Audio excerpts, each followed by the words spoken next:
selamat malam Jebret Tim. Kita ketemu lagi di Dewan Pundit Indonesia. Dan Nesa nih sebenarnya pengen nanya ya sama kalian, penasaran banget. Kalau kalian nih yang udah dapet tiketnya Argentina, kira-kira kalian jual lagi nggak sih? Karena tahu Messi nggak datang, mungkin banyak yang emosi. Kalau lo jual lagi nggak Ji kalau lo udah dapet? Enggak lah, kalau gue mah emang dari awal nggak pengen. Oh, karena gue nggak suka Argentina dari dulu. Nah, lo emang nggak mau dukung timnas kita? Oh mau, tapi harganya nggak masuk akal. Dukung timnas lewat TV kan bisa. Nah itu, berikan semangatmu. Di Twitter juga bisa. Nah, tapi gue bilang kemarin di Twitter, yang udah kegocek karena cuma pengen nonton Messi dan cuma nggak tahu main lain selain Messi, boleh banding harga ke gue 200.000, gue beli kategori satu kan. Udah banyak tapi yang DM. Ini minimal harga opening bang, atau harga kurang turun 200.000, 400.000 masih oke lah. Giliran Argentina lo nggak beli tiketnya, giliran nanti yang konser lo beli. Udah nggak dapet juga nggak itu dapet kan. juga. Tapi walaupun nggak ada Lionel Messi, tapi kan ada Lionel lainnya. Ada Lionel Scaloni pelatihnya. Datang nggak nih? Jangan-jangan Lionel Scaloni nggak datang juga. Kalau lawan Indonesia mungkin udahlah, atau pada staff-staffnya aja yang turun. Atau juga Lionel Richie, nggak tahu jadi main musikal kan. Ada Lionelnya Valen juga, ada Lionel Valen. Siapa? Anaknya kan anaknya Leo. Tapi kita lihat skuadnya dulu ya. Ini skuadnya nih. Ini skuadnya dari Argentina.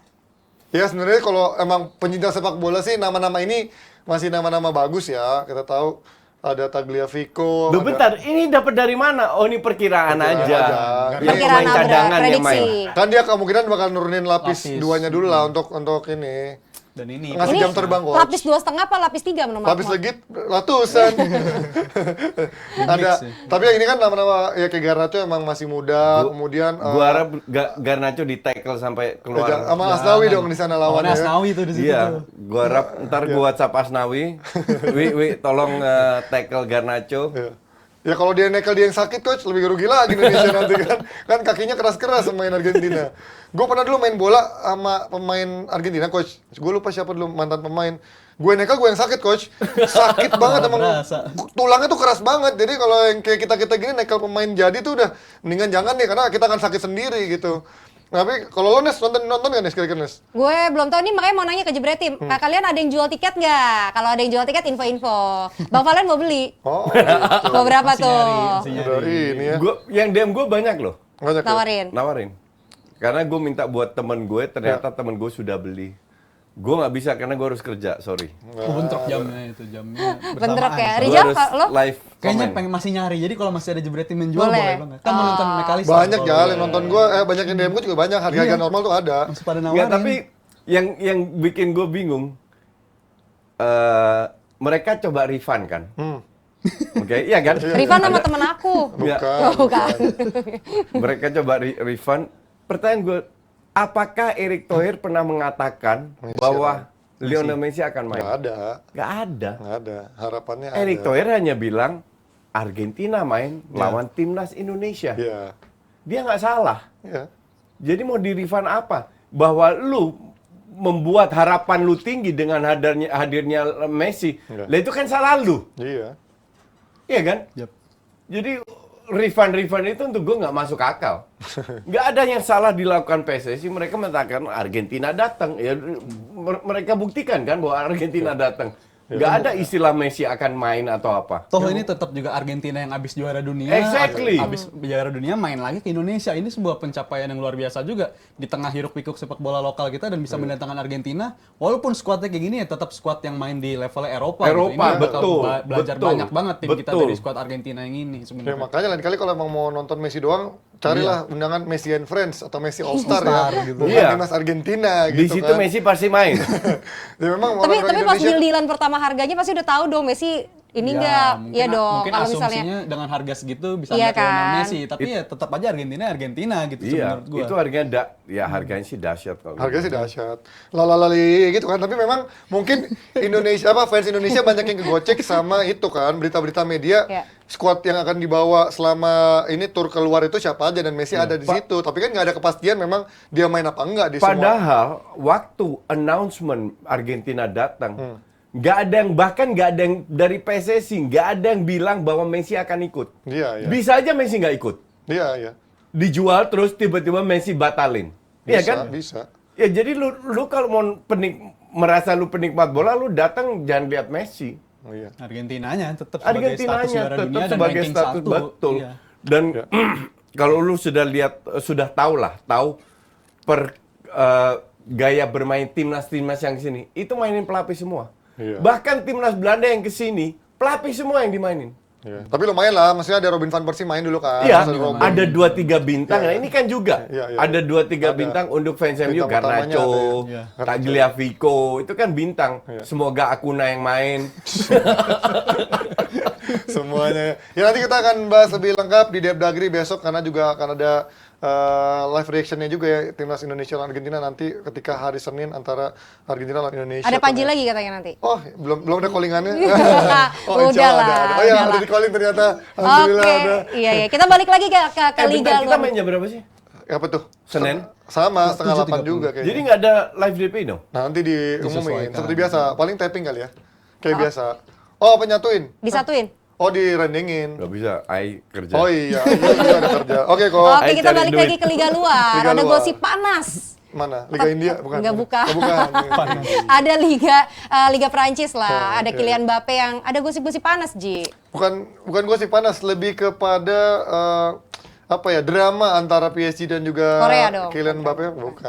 Drama. Ini drama Prancis ya. Oh iya, drama Nah, ini sebenarnya udah kayak bom waktu yang sudah terjadi sejak berapa tahun terakhir, bahkan kalau mungkin 2 tahun terakhir Madrid yang sakit hati gitu, banyak yang bilang dari situ mencomot seorang Kylian Mbappe. Sekarang kelihatan berbalik, bom waktunya justru ke PSG. Ini udah kayak terpojok banget terkait situasi Mbappe yang memang justru mengirim surat kepada PSG kalau dia nggak akan perpanjang kontrak untuk ngaktifin klausulnya sampai 2025, dan bahkan dia nge-tweet untuk membantah berita dari Le Parisien PSG yang bilang bahwa Mbappe musim ini udah memutuskan untuk cabut ke Madrid. Dia bilang it's a lie. Nah ini semangat musim ini akan pindah ke Bohong PSG, lu, Ji. akan tetap bersama PSG musim depan, di mana dia sangat bahagia. Tapi kan berarti ini indikasi dia cuma tinggal ngabisin kontraknya doang kan sama PSG, bukan mau stay lama untuk PSG seperti harapan PSG aja ya. Ya menurut gue ini ya bom waktu bener banget gitu. Ya. Dan juga PSG pinter lah, masa mau kehilangan dia secara free transfer Ya. dengan pembelian yang sangat-sangat masif juga, harga 180 juta pounds waktu itu didatangkan. Dan juga kalau soal Mbappe-nya, kalau soal klausul perpanjangan kontrak dia kan sampai musim depan ya. Ya. Kalau musim depan free dia bakal transfer. Ada catatan di mana dia bisa transfernya itu kontraknya perpanjang otomatis dengan catatan PSG harus juara Champions League. Semenjak musim lalu diintervensi, bahkan intervensinya bukan dari manajemen PSG doang. Ya. Sampai presiden-presiden Prancis turun tangan buat Ya. ngurusin kontrak dari Mbappe itu. Tapi gue ngeliat sekarang yang nggak pernah terbayangkan mungkin bagi PSG adalah di mana mereka harus menghadapi prospek kehilangan Mbappe, Neymar, dan Messi dalam satu transfer window yang sama. Iya. Dan kalau soal kenapa harus cabut sekarang, ya mungkin ini Mbappe juga bermain 2 kaki juga ya, dalam bahasa gue 2 kaki mungkin di Ya, satu kalau dia sisi. kakinya 4 sih ngeri Nggak sih. mungkin. Kalau Iya, tiga, iya. tiga gede banget berarti ya kakinya, ada banyak Ada maksudnya. 3 itu Nggak, kalau maksudnya 3 Aldi 3.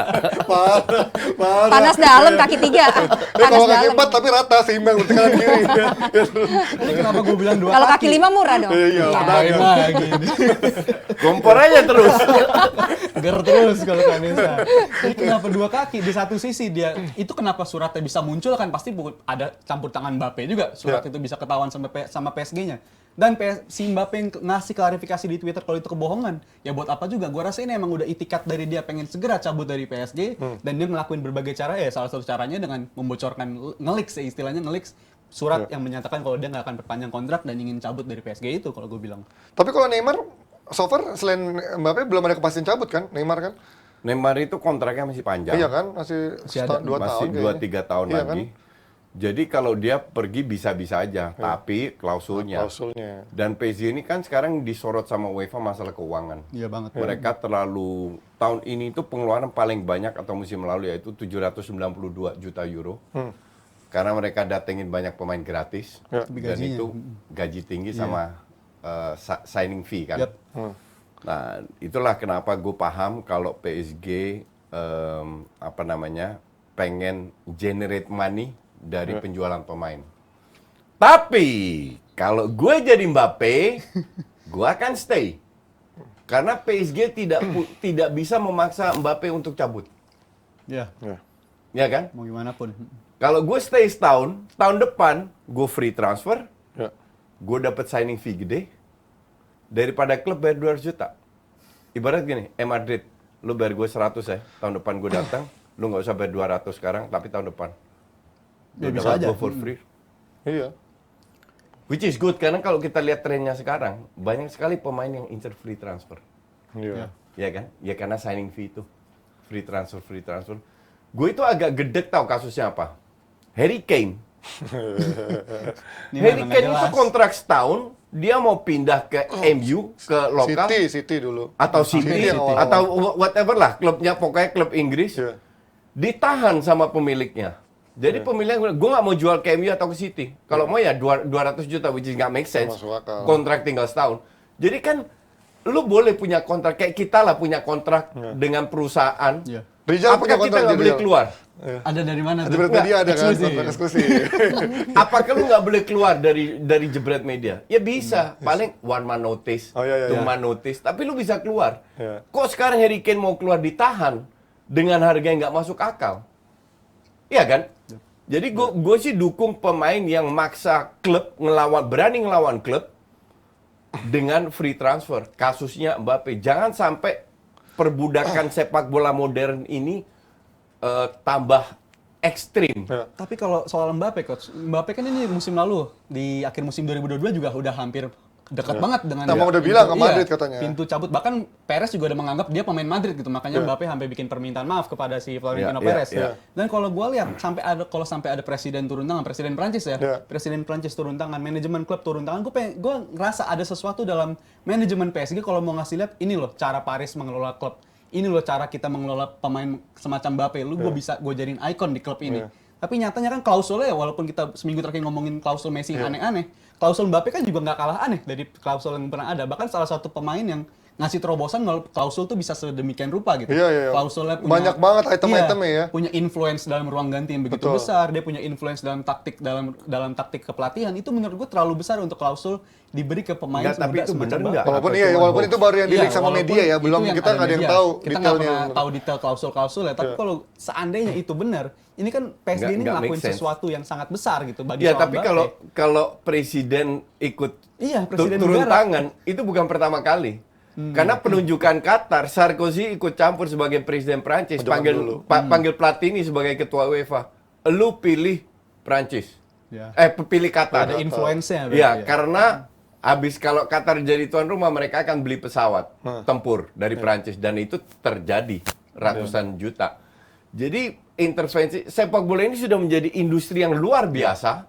Sehingga politik itu pasti terlibat. Gue sampai panjang lebar monolog di Offside Duo tentang Politik Qatar Qatar. beli MU. Ya kan? Karena duit ujungnya kan semua duit. Iya, udah. Terlalu banyak duit yang terlibat sehingga politik pasti turun tangan.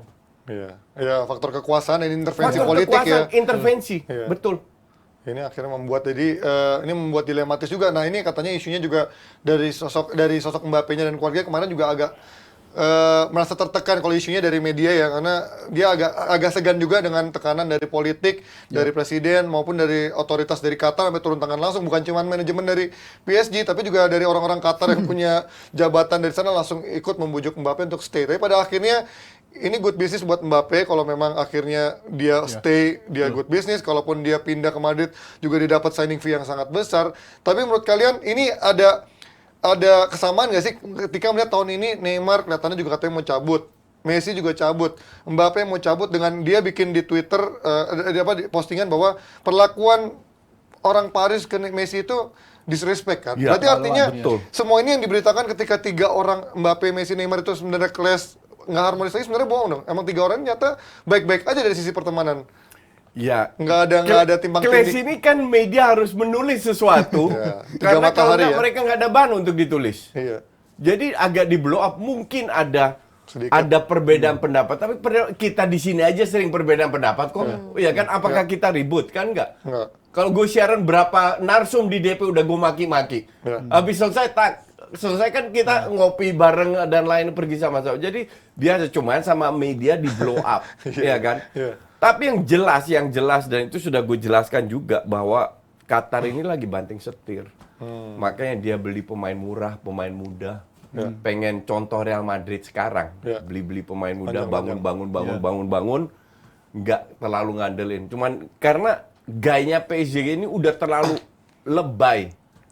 Semua pemain, Ramos diambil, Hakimi, Donnarumma, Messi, Neymar masih inget kan?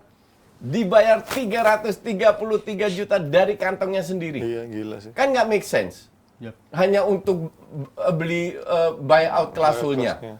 Sehingga dia pindah ke PSG free transfer. Jadi dari budgetnya PSG nggak kepotong. Duitnya dari sponsor. PSG main curang juga dong kalau begitu. Iya kan? Dan Neymar dan Mbappe kan tuh didatengin di transfer window yang sama. Waktu dia keluarnya dalam satu transfer window tuh masif banget. Enggak, tapi keuangan. kalau Mbappe kan di loan dulu. Di loan dulu, Duitnya baru tapi di tahun jaminan depan. dibeli di akhir Tahun musim depan, setelahnya. iya. Nominal yang fantastis juga. Fantastis ya, itulah ya kembali lagi ya karma is watching you. Nah ini kalau ngomongin bagaimana Madrid juga sekarang mulai membangun pemain mudanya. Nah ini kalau Mbappe jadi datang ke Madrid, dari sisi gajinya aman nggak coach? Karena kan La Liga punya aturan ketat dari sisi gaji juga. Bagaimana Nggak. Barcelona ditahan segala macam. La Liga itu punya aturan yang lebih ketat daripada financial fair play. Oke, nah Jadi ini ya. mereka boleh spend 70% dari income yang mereka dapat. Oke. Nah, Madrid duitnya segambreng. Ya dan apalagi berapa tahun terakhir dia juga agak menghemat ya Iya, dibanding tahun-tahun dulu ya. Jadi kalau soal duit nggak ada masalah sama Madrid. Masuk gaji ya. Sama sekali nggak ada masalah. Soal gaji juga. Madrid itu bintangnya siapa? Benzema cabut, Vini. Iya udah nggak ada. Ya, sisa Vini, Iya. yang lain dari Pra- ujung Ya, karir. Iya. maksudnya bintang tua semua di Ya, sana ya. artinya gajinya Modric nggak mungkin gede banget kan. Iya, iya. Kroos pun demikian karena udah senior banget kan. Iya. Yang lain-lain kan muda semua. Jadi Madrid ya manajemennya luar biasa untuk bisa menekan gaji sehingga mereka ibarat mereka datangkan 3 bintang yang gaji gede pun bisa. Karena masih dalam koridor financial fair play. Dan kalau soal gaji, gue rasa ya fine-fine aja kalau Madrid berusaha untuk datengin Mbappe. Karena kalau dari segi finansial juga, selama mungkin beberapa tahun terakhir gue nggak pernah dengar dia keluar dari mulut seorang presiden La Liga kalau Madrid ini punya masalah Ya, soal betul, registrasi betul. pemain, soal finansial pemain. Madrid ini terlebih dalam statusnya aman lah istilahnya. Terlepas dari konon katanya Tebas itu fans Madrid ya, itu bener atau enggak gue nggak tahu. Tapi yang jelas Madrid ini punya reputasi yang sangat bagus, rekam jejak yang bagus, dan kalau soal Dan gaji duitnya pemain, banyak. duitnya banyak dan dia pinter secara ngelolanya ya itu Ya. topnya Madrid lah. urusan Yang kayak masalah begini. kan Barca selalu kan. Iya, Ya, muncul. Barca era lama lah, Administrasi. era Bartomeu itu yang jadi masalah. Sebenarnya Madrid pernah ada cukup mengatat ikat pinggang zaman waktu Zidane baru awal pertama kali masuk tuh. Makanya dia pakai strategi transfer yang nggak mahal-mahal kan, dia maksimalkan yang ada terus manggil pemain-pemain pinjaman dan akhirnya itu dia bisa sustain dapat gelar 3 Liga Champions itu secara duit masuk tapi pengeluarannya nggak terlalu besar dan akhirnya bisa beli Hazard, beli Tchouaméni dengan harga mahal karena mereka udah cukup nabung dan sekarang pun punya space keuangan yang cukup bagus untuk belanja-belanja juga termasuk beli Mbappe nih. Iya benar. Jadi kalau Mbappe memang belum pasti sama kayak si Nasi ya, ke Arsenal belum pasti. Declan Declan Rice. Iya. Declan Ada Rice. yang udah pasti nih nomor punggungnya. Listen. Kenapa? Declan Rice itu udah pasti ya. Nggak ada. Gue tweet dia kemarin dan nggak berani balas ya. Karena sudah berada bahwa Declan Rice Munchen kompetitornya itu udah mundur. Ya, berharap Jadi sih udah boleh kok. 99,99% itu ke Arsenal, oke? Ya Munchen siapapun dikasih 100 juta juga mundur coach. Masalahnya kan lawannya Exactly. lawannya Arsenal kan ada Chelsea. Dan nggak ada yang gosip lain kan yang ngincer. Iya kan, biasa. Chelsea doang. Iya, Yang main di Champions kecuali Declan Rice mau main Audi Cup. Baru ke Chelsea. Gue Kalau setuju mau kalau main Chelsea Cup. Rice kali ini yakin gue. Iya. Yakin juga gue. Yakin, iya. Dia aja nih nginget terus dari Ya, awal gua nggak nih. yakin. Declan Rice masih cukup waras ya untuk memilih klubnya untuk Hey, memilih. runner up my friend. Keluar lagi. Runner up my friend. Tottenham juga Ayo, punya runner up. Jebretin coach. menurut Isi kalian. gede, men. Menurut kalian kalau kalian setuju nggak sama Koci udah pasti katanya. Coba siapa yang ngedukung Koci? Komen-komen ya. Ya. Iya, jangan-jangan Declan Rice kenapa? Ikut Oh, dukung. juga Nggak ikut mungkin dukung lah, juga. nggak mungkin. Stays in London lah, Rice nanti stays in London. Ya. Oke, sekarang udah ada yang pasti nih nomor punggungnya. Ada yang pakai nomor punggung baru, yaitu Vinicius pakai nomor punggung 7, terus juga Rodrigo pakai nomor punggung 11, dan Fran Garcia yang pakai bekasan Vinicius. Nah ya mungkin kalau ngomongin soal nomor-nomor ini kalau di Madrid udah nggak begitu sakral ya karena nomor 7 dari Raul dari pakai Ronaldo fine aja tapi memang abis Ronaldo kayaknya udah susah tuh Mariano Diaz ya. Gue nggak pernah perhatiin nomor ya. Iya, emang kenapa sih sama nomor Untuk 7? gua nggak Ya karena kalau di nomor tempat-tempat nomor itu kan ada nomor cantik, nomor itu kan suka bagus. Tapi tuh. gue baru tahu kalau Vini itu nggak pakai nomor 7. Gue kan udah lama pakai nomor 7. Enggak, kan Mariano Diaz tahun lalu kan? Iya, Mariano yang Diaz. pakai malah. Mariano. Iya, Abis Ronaldo ya. itu agak dipakai aneh. Mariano yang pakai nomor 7. Kan diharapkan dulu Mariano Diaz menjadi pemain muda yang berprospek kan emang Udah gimana? This guy udah umur 29 tahun. dulu That's why. waktu diambil pertama kali kan sempat Iya. dipinjemin lagi ke Lyon. That's why. Terus Lyon kan sempat dia kan? Sempat. Lyon terus balikin lagi. Tapi kita tanya dulu sama Jebretim. Kalau kalian nih Jebretim nomor 7 favorit kalian tuh dari klub manapun ya, siapa dan kenapa? Nanti yang komennya paling bagus, jawaban paling bagus dapat hadiah dari Koha Abrar. Koha Abrar. Lu tanya gue dong, siapa favorit Siapa, nomor Coach? 7 Siapa? gue? 7 siapa? Nomor 7 favorit gue, dan itu selalu di hati. Siapa? Simon Tamata. Ah, siapa itu? Baru dengar. Simon Gua kira gua Tamata doang. Gue pernah pikir dengar. nama band itu. Bukan. itu orang Ambon, pemain Ajax, Belanda. yang very skillful, itu di akhir tahun 70-an, Tumben awal Ajax. 80. Lo masih jadi fans Ajax sih ya? Enggak, never. Tapi gue fansnya Simon Tamata. Oh. Nomor 7. 7. 7 tapi. Lo siapa? Kalau gue jujur 14 itu ikoniknya Alonso. Oh, dulu. sukanya di That's double Jun, dia. tanya. Double. 14 itu cuma satu. Siapa? Johan Cruyff. Enggak, gua Enggak Alonso, ada gua. yang 14 lainnya. Generasi gua, Enggak, Coach. yang ditanya nomor 7. Oh, jadi kali dua. Bukan pribadi. Kalau 7 di gua ya Luis Suarez era Liverpool. Itu bener-bener generasi yang Kok bisa dia bisa lahir 7 banget. kan dia striker. Iya, Nomor kan 7, nomor suka 7. ada emang. Nomor 7 Luis Suarez itu. Ya, dari Cantona kan Liverpool. juga striker nomor 7, Coach. Iya. Iya, striker nomor Dan second striker sih. 7 itu biasanya winger kiri. Orang Tapi klasik beberapa zaman kali- dulu, Iya, sekarang kan dulu. udah normal. Lu Kayak- siapa? Lu. Ya, gue Beckham sih zaman dulu sama Cantona, udah Ikonik nomor ya. 7, udah nggak akan Cantona oke, Iya. tapi Beckham aneh juga. Beckham ke di kanan. Winger, Harusnya tapi 10. kan Harusnya bener lah kalau winger 9. 7, Masalah, 8 masih banyak oke, juga. Coach. 11 tuh kalau nomor 11 striker. enggak. Sekarang udah banyak winger Giggs kalau juga 11. 11 striker kan. 11 striker loh. Biasanya striker 9, 10. Udah 9 10 playmaker. Iya 9 berarti striker. Ya, Di atas ya 9. Giggs kan striker sayap. Beckham nomor 7, sayap juga. Nah itu kalau ngomongin, ini Madrid udah harus waktunya regenerasi.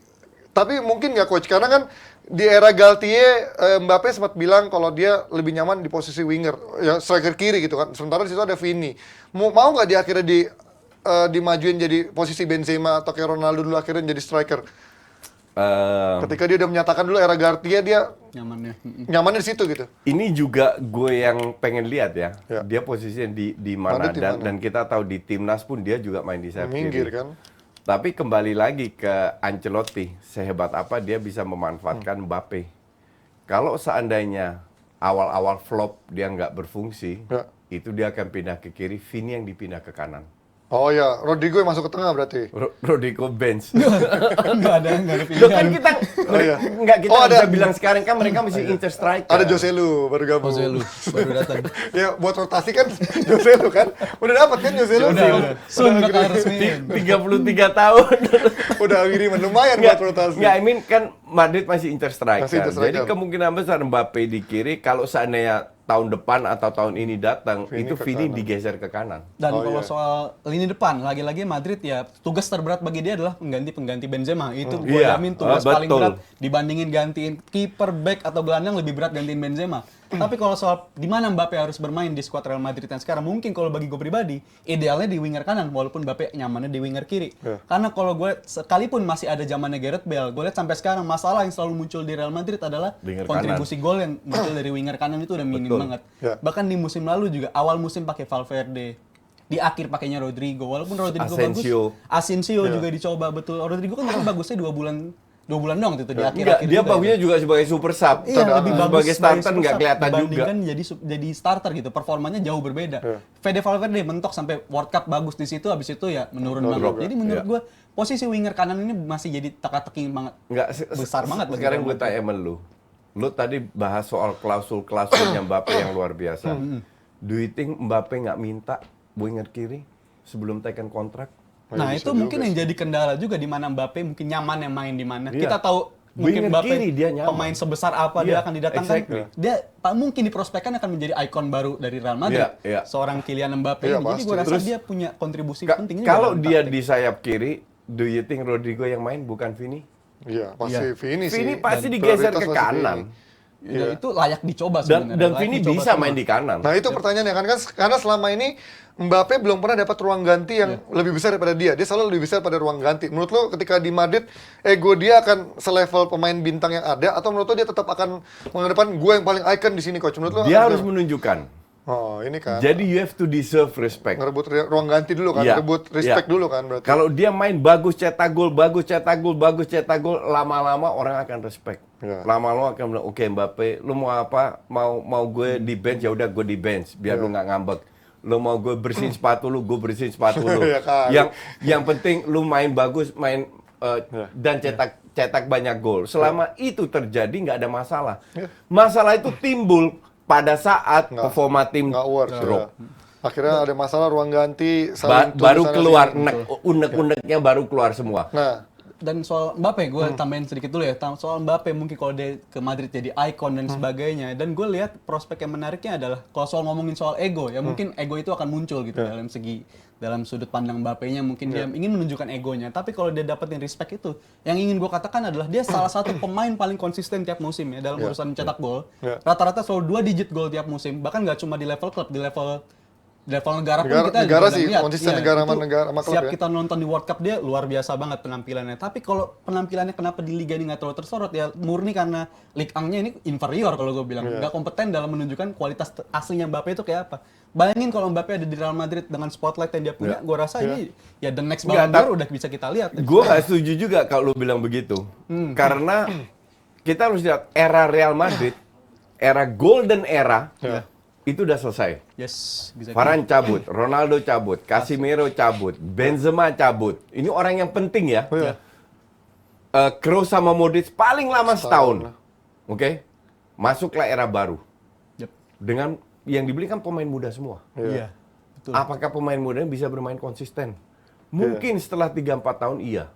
Tapi untuk jangka pendek masih butuh Untuk waktu. jangka pendek masih mungkin. butuh waktu. Makanya kembali ke teori yang gue bilang mid generation itu butuh pemain yang 27 Jembatannya 28 nih. Pengerat dia. ya, Jembatanin yang dimana mid generation ini gagal tapi didukung oleh old generation yang masih perform di usia lama. Nah, ini yang jadi masalah dengan Madrid.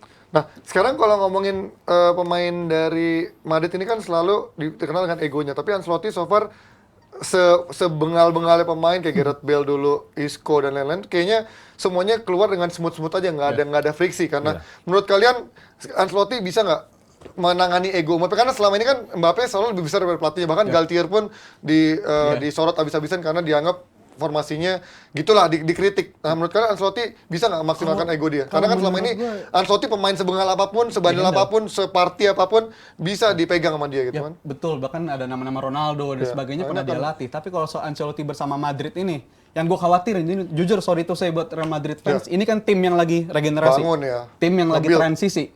Gue nggak ngeliat Ancelotti itu punya kemampuan dalam menangani tim yang sedang melakukan transisi atau melakukan regenerasi. Betul. Menurut gue dia cocoknya apabila ngelatih pemain-pemain yang udah levelnya udah maintain mapan. iya udah konsisten. Iya. Itu baru dia bisa lebih mengekspor pemain-pemain tersebut. Tapi apabila dihadapi dengan momen regenerasi, gimana dia harus mencari tahu bagaimana cara memadukan Tchouaméni, Camavinga, Valverde atau Bellingham dalam satu tim yang sama. Itu tantangan terbesar banget. Sekarang bisa dihitung berapa banyak pemain muda yang meroket bersama dia. Mungkin gue cuma bisa nyebutin 2, Kakak atau Vinicius mungkin. Selebih itu nggak pernah ada. Bahkan dia harus dicocokkan timnya dengan tim-tim yang berpengalaman, baru kita bisa ngeliat kualitas dari Ancelotti. Jadi sorry to say, menurut gue dia bukan orang yang tepat apabila ingin menghadapi Real Madrid bersama skuad yang sedang melakukan regenerasi dia Maka ini. dari itu gue selalu bilang Ancelotti ini miskin taktik. Karena dia tidak bisa membuat, ya kan terbukti. Camavinga itu digeser kemana-mana loh. Coba kanan kiri. Main di mana-mana. Back Iya kiri, kan? Iya. Akhirnya bisa. Terus bahkan dia pernah taruh Modric sebagai striker yang dibantai sama Barca. Iya, di Clasico ya. Iya. Lawan Barca dalam satu pertandingan bisa 3-4 kali rubah strategi ya. Lu nggak punya visi, ngerti nggak lo? Iya kan? Lu nggak punya visi. Tapi kembali ke pertanyaan lu soal menahan ego. Memotivasi Kelebihannya Ancelotti, dia punya nama sebagai pemain. Ya. Dan dia meraih banyak trofi sebagai pelatih. Betul. Dan dia udah senior. Karismanya ada Jadi tetap, ya. pasti dia lebih direspek dibanding Tuchel atau Galtier. Ya. Jadi kalau dari sisi ego, gue bilang kemungkinan besar dia bisa nahan. Ya. Cuman yang gue pertanyakan bukan masalah ego. Itu for me is not an issue. Gue gue bisa bilang Ancelotti kemungkinan besar berhasil. Tapi dari strategi yang tadi Rizal bilang, bisa nggak membangun bisa chemistry, nggak lu nge-build membangun dari pemain-pemain muda generasi, yang ada, ya, kan? ya. Nggak ngandelin pemain-pemain udah mapan. Dan terbukti di Everton flop.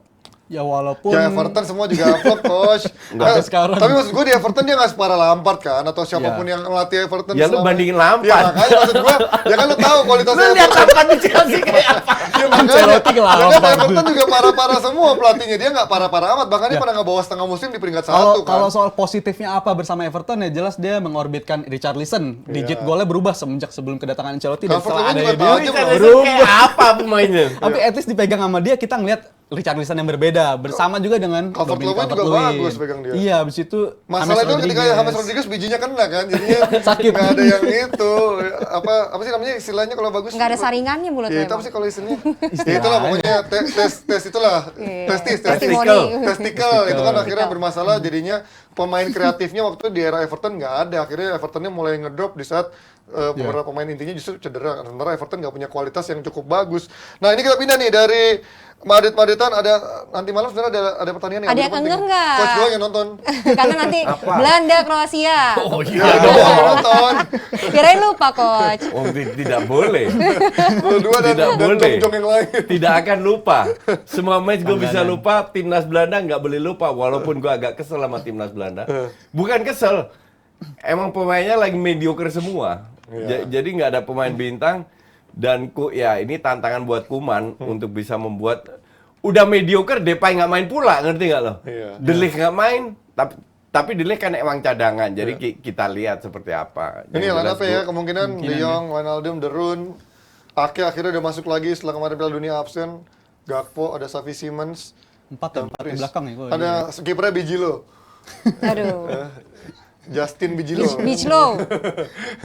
Bailo. Ya iya tahu. Biji. Ya kan kita harus Indonesia coach Bijilo kalau baca. Gak ada inya, kampret.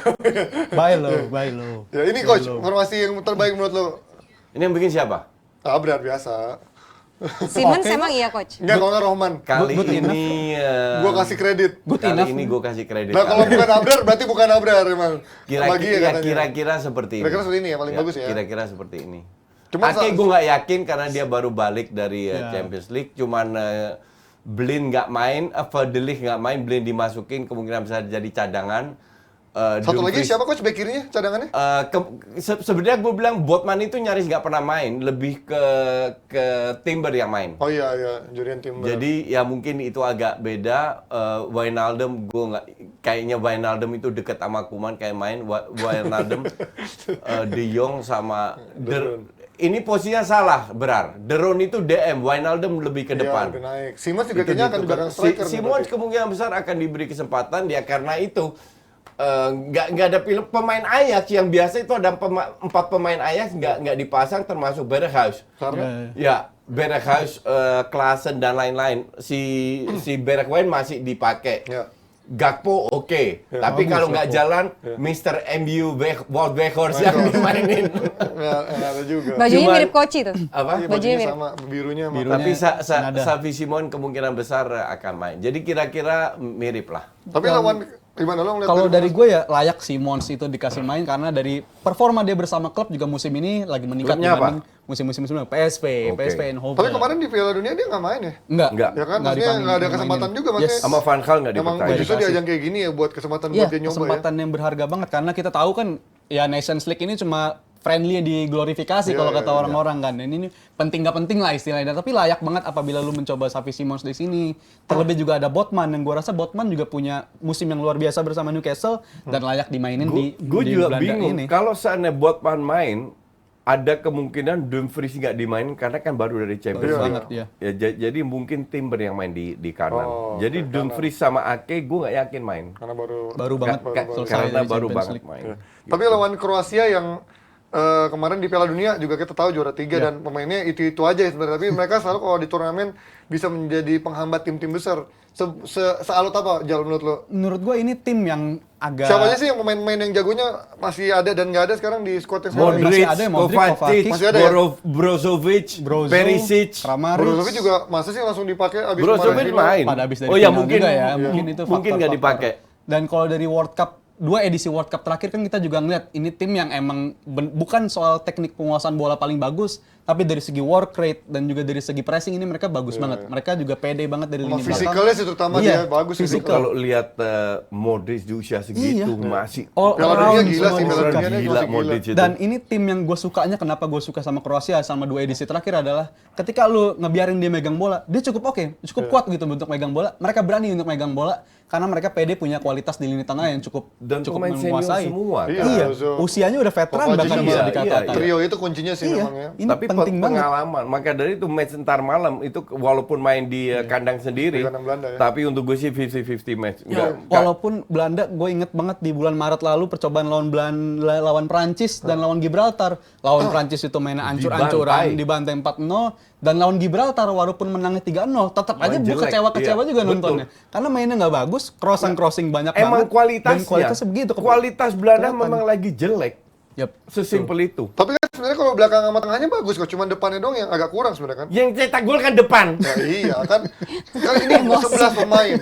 11 pemain semuanya harus dicetak gol dong coach. Nggak sehebat itu mereka. Timnas Belanda ini Gakpo nggak. kan di Liverpool lagi oke. Iya, Ya, gimana? Gakpo lumayan. Bergwijn hancur-hancuran. De Jong oke. De Jong nggak bisa cetak gol. Wijnaldum di Roma ya gitu-gitu juga. Iya. De Roon Padahal lu sering- Wijnaldum sering sebelum cadangan. pindah ke Roma lumayan aktif Iya, cetak gol bagus kan ya. jadi second line Semenjak kan. dia cedera panjang berubah itu tuh.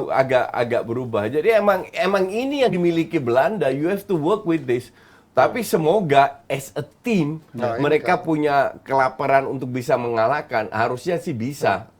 Kalau gue bilang ya gue harap ya pasti gue semoga menang lah. Ya Lu kalau jagoin mana? gue sih yang ngarepinnya Belanda lah untuk kali Ngarepin ini. apa? Ngarepin Karena- Belanda lah, at least bisa menang dari Kroasia. Karena tim ini emang layak sebenarnya layak lebih bagus main ketimbang yang persahabatan Ya terakhir secara itu. skor sih harusnya bagusnya Iya, Belanda ya. Kalau lebih dibanding bagus. Kroasia ya, karena Kroasia cuma Iya, 3 iya, gelandang iya. itu doang yang itu tim mencolok yang banget kan. paling krusial dalam Makanya sepak kalau Kroasia kalau itu nggak lah. menang Ya udah. Jadi warung ini aja jadi negara apa? Negara jajahan juga. enggak, tapi tetap whatever happen tetap oranye. Apa itu? Holland, Arema. Holland. Kamu seragamnya Arema. Oranye in my heart. Coach hari ini dandannya hype beast banget loh. Iya kan Holland. dari Jepang Iya. harus oversize. Iya. Gua harus Coach-isan. ikutin Coach-san, dia gurunya Karate Kid itu. Karate Kid-san. Kita Ikutin pindah ke gaya Jepang. preview berikutnya ada Spanyol lawan Italia. Ini dua tim yang secara regenerasi lagi hancur-hancuran ya terus di depannya. Iya. Sebenarnya ketika di Piala Eropa kedua tim ini nggak apa di luar apa ekspektasi bisa ada di semifinal, bahkan ada yang ke final dan juara Italia. Tapi abis itu mereka sama-sama merosot. Coach, menurut lo ketemu dari ini Italia seperti ini apa, kan Coach? menangnya satu faktor luck kan 2 kali adu penalti Iya. semifinal dan final. Yup. Kedua pemain seniornya nggak ada. Kecuali di back ya dulu ya. Iya kan? Sekarang udah Nggak, habis ya. waktu di final kan pemain senior semua Oh iya. yang iya. main. Iya. Sekarang kan nggak ada. Mereka coba meregenerasi yang akhirnya nggak lolos Piala Dunia. Iya. Ya kan? Dan Spanyol masih cari pelatih yang cocok. Akhirnya Enrique mundur gara-gara flop di Qatar. Dunia. Dengan pelatih baru mereka juga mencoba lagi. Tapi terakhir gue lihat match di bawah pelatih baru, ya nggak terlalu gitu-gitu amat. Dan kualitas timnas Spanyol maupun Italia nggak wah-wah juga, Iya, ngerti nggak? Ya sebenarnya kalau Spanyol kan lebih wah ya, kecuali strikernya ya. Maksud Marcelo. gua, Wah gimana? ya ada Rodri, ada Pedri, oke lah coach Oke. squadnya ya kan. Rodri, Pedri, Xavi terus. Ya udah maksud gua tengah belakangnya masih oke kan. Depannya kan ada Ansu Fati nomor 10 katanya kan. Marcelo. Ansu Fati nggak Marcelo dipanggil. Ferran Torres gitu. Siapa lagi? Ferran Torres please deh. Ya kan nomor Barca gila. Maksud gua coba deh. Line up ada nggak dari Spanyol? Gila apa? Gila hancur-hancuran dia. Ya di klubnya maksudnya pemain reguler gitu kan. Ini Apaan Ferran Torres reguler? Lu nggak ketahuan nggak pernah nonton Barca nih? reguler di cadangan. Nah, nih kita lihat. Morata kan reguler. Ya kan? Ya, oke, Morata benar. Asensio nggak reguler, Gavi reguler, Zubimendi reguler di Sociedad, bahkan diincar Barcelona juga. Oh ya Pedri cedera. Pedri cedera, Olmo juga reguler pemain di Lu Leipzig. lihat kan. Olmo betapa hancurnya ini pemain. Ini Padahal di Piala Eropa bagus tuh. Iya. 11-12 sama Ferran Torres Olmo ini. Padahal kalau ngeliat Olmo dulu kelihatan pas di Euro kan, Iya. ngeliatnya nih orang kedepannya bakal lebih bagus, dia bakal bisa berkembang, dia berkembang di tim yang cocok juga, tapi makin kesini malah makin Itu ada down, ya. gosip bahwa Olmo diincar Arteta ya. Hah. Gue udah bilang, aduh semoga Olmo nggak. Hancur-hancuran ini pemain. Ya karena juga teman-temannya hancur coach menurut Main gua. di Red Bull loh. Lah di Red Bull lumayan lah mainnya dia. Ya lumayan hancur. Enggak, masih pemainnya cukup main krusial juga di Red Bull. Ya kalau di Spanyol kan teman-temannya Morata, siapa lagi? Crucial. Moreno. Exactly, dalam arti ya kita kenal Spanyol lah. Iya, iya. Spanyol yang kita kenal kan udah menurun banget Iya. dengan squad kayak begini. Begitupun juga Italia. Jadi ini pun squad Iya, yang juga lah. cukup imbang. Karena di backnya aja ada yang pernah Ini viral. mainnya kapan benar? Kamis dini hari ya? Jumat dini hari. Kalau yang ini ya. Itu backnya yang sempat viral lagu Caya-Caya itu. Caya. Yang mana nih? Norman Kamara. Norman kemarin anjir. Bukan ya? Bukan dong. Ya. Tapi ini ada Norman. seorang Gua aja nggak tahu ini pemain dari mana nih Norman. Baru coach, baru ini dia milih Spanyol ketimbang dia baru Prancis naturalisasi buat di- juga. Naturalisasi. Makanya baru Iya. baru milih warga negara Spanyol Dia kan. naturalisasi dari Mirip France. Laporte juga dia. Zimbabwe. Enggak, ada keturunan Prancis juga masalah Prancis, kayak iya. Laporte kan. Prancis. Kayak- Dan Norman Prancis. dan Laporte di belakang. Nah ini berarti juga selain striker, apakah ada regeneration juga ada di back ya? Iya. Karena Eric Garcia kita tahu sempat diandalin, Iya. akhirnya nggak dipasang-pasang juga. Jelek banget lah. Laporte bahkan sekarang nggak masuk squad Iya. regular City. Alba nggak punya striker, masih jadi back kiri Udah utama. terlalu veteran juga. Padahal kan kalau dari segi back sebenarnya kan udah disadari sama pelatih-pelatih Spanyol sebelumnya juga kalau backnya ini udah decline, belum ada sosok yang bisa menggantikan Sergio Ramos, baik itu Pique dan juga Pique. Puyol. Ini sosok-sosok yang sulit banget digantikan. That's why gue bilang di World Cup kemarin itu si pelatihnya Luis Enrique itu coba melakukan sebuah hal yang baru juga istilahnya. Yeah. Memainkan Rodri dengan peran hybrid. Yeah. Dia start sebagai gelandang bertahan tapi dalam Turun, in-play dia yeah. lebih turun dan cenderung Yeah. berperan sebagai center back. Itu kan udah indikasi sebenarnya. Indikasi jika center back Spanyol ini emang bermasalah. Terbukti walaupun di edisi sebelumnya juga bermasalah. Mainin si Laporte dan Pau Torres. Walaupun profil kedua pemain ini bagus-bagus Masih juga. lebih oke lah zaman dibanding Iya. Eric Garcia sama Bagus di Betul. atas kertas. Tapi nggak ideal banget kalau gue ngeliat dia main, sangat-sangat nggak ideal. Kalau dua back Main tengah kaki kiri. main kaki kiri ini mainnya nggak nyaman banget kelihatan dari segi passingnya mereka nggak nyaman. Yang biasanya mereka bagus dari build up di bawah kelihatan kalau ketika dua pemain ini main secara bersamaan ya jelek-jelek juga. Jadi regenerasi di lini belakang juga ada masalah dari segi Spanyol. Nah kalau kita pindah dari Italianya ini ada pemain-pemain yang juga abis dari final kemarin langsung dipanggil semua. Barella, Line up. Bastoni, Acerbi, Darmian masuk semua dalam skuad Italia. Apakah mungkin pemain-pemain ini juga langsung diturunkan karena kita tahu pertahanan Italia juga nggak lagi bagus-bagus amat. Nah kan ada Di Marco bahkan.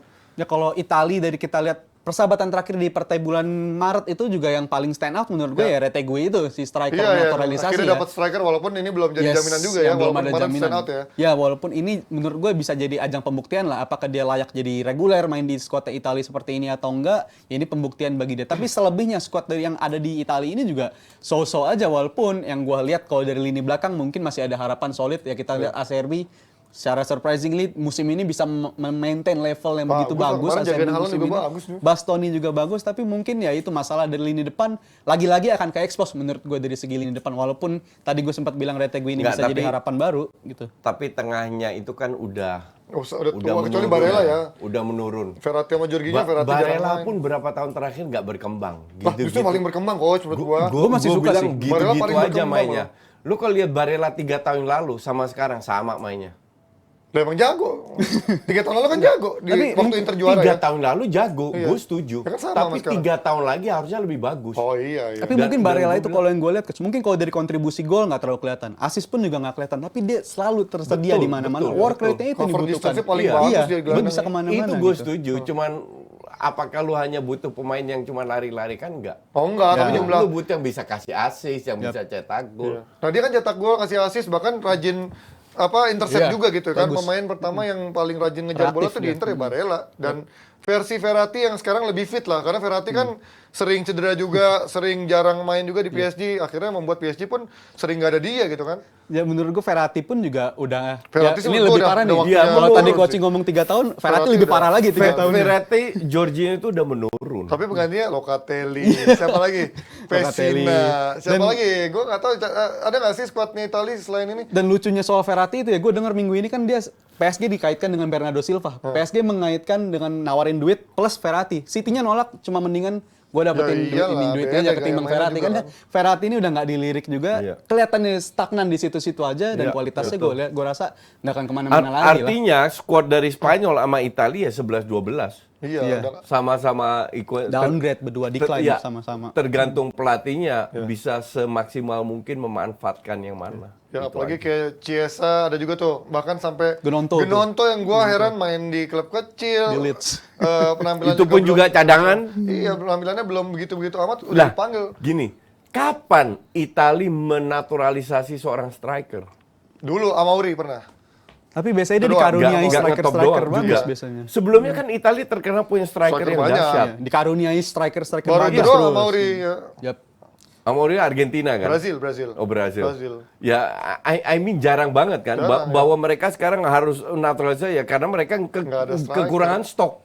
Ya, karena Striker. sama ke Indonesia kan, semua tim-tim besar diisi sama Indonesia pemain banyak asing. kekurangan. Jadi banyak yang dinaturalisasi. Kekurangan prestasi, kekurangan lapangan bola, kekurangan pembinaan.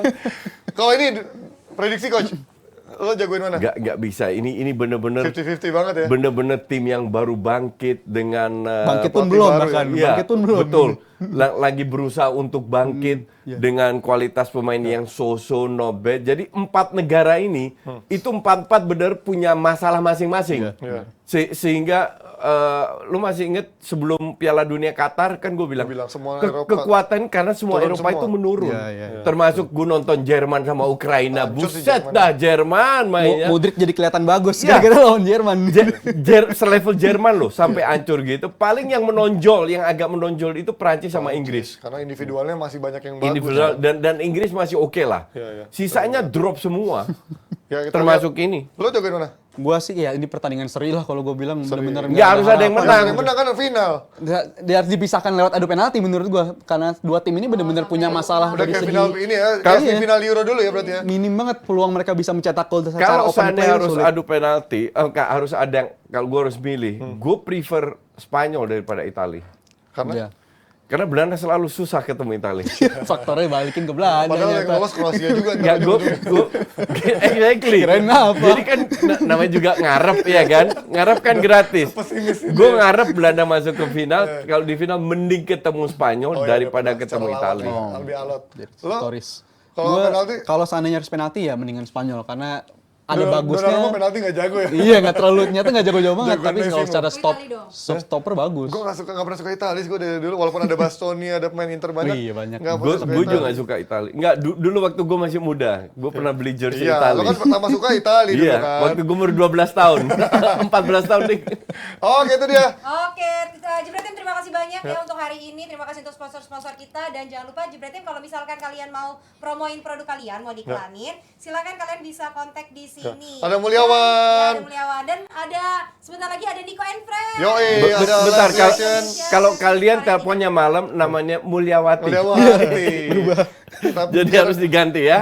Malam jarang dibelai dia, makanya butuh dibelai. Mulyawati, malam-malam langsung kontak. Kalau malam itu, kalau siang Mulyawan. Dan jangan lupa habis ini ada live reaction Indonesia lawan Palestina bersama Nico and Friends, jaminan views tuh ya. Kita lihat langsung habis ini jam berapa? Mulai jam 7 ya? Oh, Jam 7. ya jam 7 kita mulai. Jadi doakan Indonesia menang di Amin. pertandingan lawan Palestina nanti. Sampai ketemu. Terima kasih juga buat Awi dan juga Sari Mande. Sampai ketemu di hari Jumat besok. Bye bye. Ini kapan tampilnya?